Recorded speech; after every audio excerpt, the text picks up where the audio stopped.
Walang Walang, emptiness. Emptiness. walang laman. Ano ba yun? Oh, walang laman. Parang ampaw. Pau. Ampaw ka. Ano? Ano nga yung sa bigas? Ay, yung palay? Ipa. Ipa. Para kang ipa, wala kang laman. Mga kapatid, bigyan natin ng pananampalataya.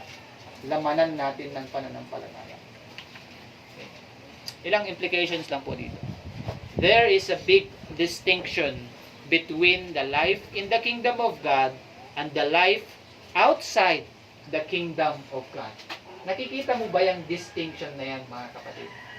Mayroong pagkakaiba ang buhay na wala sa kaharian ng Diyos, wala sa Panginoon, sa buhay na nasa Panginoon. Gets po natin, mga kapatid? Nakikita ba natin yung difference? Nakikita ba natin yung pagkakaiba? Kasi, pag hindi mo nakikita yung pagkakaiba, mga kapatid, baka hindi mo pa naiintindihan yung pagsunod mo sa Panginoon. Ito ang magdidictate ng mga desisyon natin sa buhay. Itong pagkakaiba na ito. Pag nag-apply ka ng trabaho, di ba? Pag pumasok ka sa school, pag-aaral mo, pag nagtrabaho ka, ito yung makikitaan ng pagbabago. Nakikita ba natin yung kaibahan pala? Nakikita ba natin yung kaibahan? Sa trabaho mo? Sa buhay ng mga katrabaho mo? Sa buhay mo? Nakikita ba yan, mga kapatid? Naalala ko yung isang example, isang pastor.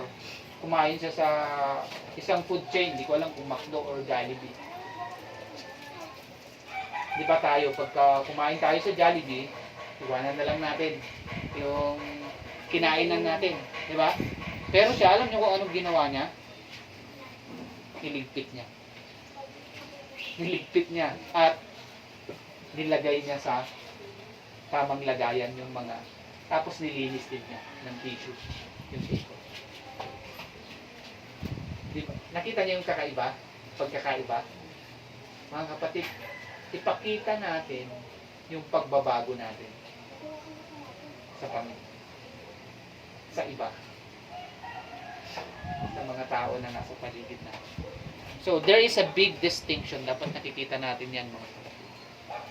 A life without Christ is full of sorrow and emptiness. Yun na yung sinabi natin kanina, no? Ang buhay na wala kay Kristo ay punong-puno ng kapighatian. Grabe, no? Lalim. Kapighatian, kalungkutan, kahit may pera, malungkot, and ampaw, emptiness, ipa, mga kapatid.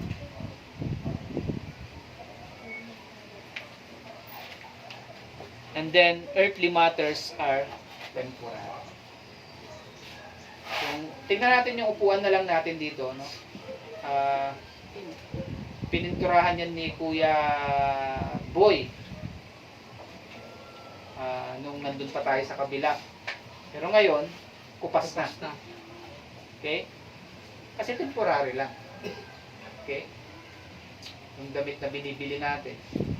Yung cellphone. Naluluma. Okay? Lahat. Nauubos yung buhok natin, Kuya Chito, no? Pag walang cellphone. Pag walang cellphone. Kasi nawalan ng cellphone. Ano pa? Kumukulubot tayo. Pero pastor, meron akong cellphone. Nakakuha na ako ulit kung tayo. Amen, amen. Magagamit sa trabaho, sa business, Kasi para din sa Panginoon. natawagan si Tere, yan mga service ko kahapon. Tinawagan siya. Yung kinokontak, hindi ako. Wala ko cellphone dala-dala eh. Saka crucial kasi dun sa pag nawalan ka ng cellphone, nawala na din yung mga contact mo. Di ba? Kaya, yun actually ang crucial, mas crucial dun kaysa dun sa cellphone. Kaya kagabi, naka-service ako. World Trade Center. Ayos. So, earthly matters are temporary. It doesn't matter sa kingdom ng Diyos. Earthly matters don't matter.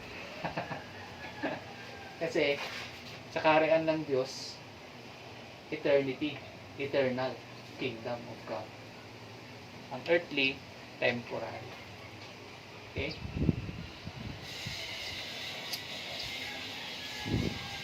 So, anong application natin mga kapatid? Sabi ng Psalm 20 verse 7, huwag kang magtiwala sa chariots and horses. Magtiwala ka sa Panginoon. Don't put your trust in horses and chariots. Anong ibig sabihin yan mga kapatid? Kasi pag nakikipagdigma sila, halimbawa si David, mayroon silang digmaan or mga hari, ano po, isang kingdom. Ang basehan talaga ng kayamanan during that time sa Old Testament, horse. Pag marami kang kabayo, mayaman ka. Makapangyarihan ka. Okay? Parang ngayon, kung marami kang sasakyan, mayaman ka. Sa kanila, pag marami kang kabayo, ikaw ang pinakamayaman. Mayaman. Actually, ginagamit din yan nila sa digmaan. Pati yung chariots. Okay? Kaya, kapag ka makikipagdigma ka, halimbawa, Pilipinas to China, tatansyahin mo muna, ilan ba yung kabayo nito? At chariots nito? Ay, mas marami. 1,000 sa kanya, 500 lang sa atin. Talong-talo tayo. Wag na lang tayong lumaban. Ganyan yung ano dyan. Ganyan yung utakan dyan sa ano, sa pakikipagdigma sa Old Testament. Kaya, magtitiwala sila sa horses and chariots. Pero sabi ng Panginoon, huwag kang magtiwala sa kabayo at sa kalesa. Magtiwala ka sa Panginoon. So, i-check natin mamaya yan, ano? Psalm 20 verse 7. Magandang verse yan. Kasi ako, very applicable sa akin. Very relevant sa akin yan. Kasi may tendency na magtiwala tayo sa trabaho natin. May tendency na magtiwala tayo sa kakayanan natin. May tendency na magtiwala tayo doon sa pera na tagpipiso ni Kuya Chito. Okay? Sa mga material na bagay. Kaya ang application natin dito, don't put your trust in horses and chariots. Okay? And lastly, invest your life in the kingdom of God. Ibig sabihin mga kapatid, gusto mong yumaman? Di ba? Ganyan yung tanong nila pagka sa business. Gusto mong yumaman? Okay? Invest ka. Mag-invest ka dito. Invest ka na dito. Dito mo na i-invest yung pera mo. Naghahanap ka ba ng negosyo? Dito mo lang. Malalakihin natin yan. Palalakihin natin yan.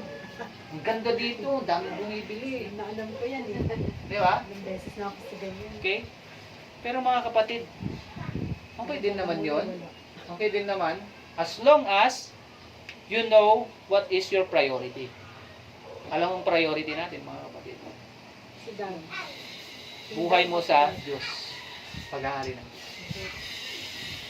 Okay? Invest your life in the kingdom. Itong pagpunta natin dito every Sunday, we are investing our life dito sa kaharian ng Diyos. Ang kaharian ng Diyos hindi naman building. Ang church hindi naman building. Kundi ang bawat isa sa atin mga kapatid. Pagka kinomfort mo si nanay dahil meron siyang mga dinadamdam, okay? You are investing sa buhay niya. That is also investing in the kingdom of God. Kapag nag-aaral tayo ng salita ng Panginoon, we are investing. Kayo, nag-i-invest kayo. Kinukuha natin yung Word of God sa buhay natin. Okay? Para lumago tayo. Gets po natin? Hindi yung business ang lalago, kundi tayo mismo. Lumago tayo ng pagmamahal, lumago tayo ng kapayapaan sa Panginoon, mas lumago pa yung ugnayan natin sa Diyos. Iyan ang pag-invest sa kaharian ng Diyos. Hindi yung pera-pera. So I hope nakita po natin yung point po natin, mga kapatid, ngayong umaga nito. Tayo ay manalangin. Lord, kami ay mga maruruming basahan sa inyong harapan. Wala po kaming kayang gawin kundi magtiwala sa inyo, O Diyos. Dahil buhay po namin dito sa mundong ito, panandalian lamang, parang usok na nandito ngayon pero mamaya ay mawawala. Lord, i-redirect niyo ang aming puso, ang aming isipan sa inyo. Kung kami man, Panginoon, ay naliligaw, nawawalan ng pag-asa dahil naliligaw kami, Lord, patawarin ninyo kami kung nawawala yung focus namin sa inyo. Patawarin ninyo kami, Panginoon, kung ang buhay po namin ay hindi kaaya-aya. Gawin yung dalisay ang aming pong buhay sa inyo pong harapan. Lord, patawarin ninyo kami. I-correct ninyo, Panginoon, ang aming pong mga maling pamumuhay at magtiwala sa inyo. Sumunod sa inyo fully. Alam po namin, mga bagay dito sa mundong ito ay temporary. Pero ang reward na meron po kami sa inyo ay eternal. Kaya marami pong salamat, O Diyos, sa aming Panginoong Jesucristo na binigay ang kanyang buhay, pinuwis ang kanyang buhay para kami ay magkaroon ng buhay, namatay para kami ay magkaroon ng buhay. Pero salamat, Panginoon, dahil meron kaming hope, meron kaming assurance, dahil muling nabuhay ang aming Panginoon Jesucristo. Ito ang aming pong pag-asa. Ito ang aming pong buhay. Turuan nyo kami na mamuhay ayon sa resurrection life ng aming pong Panginoon. Purihin po kayo sa pangalan ni Jesus. Amen.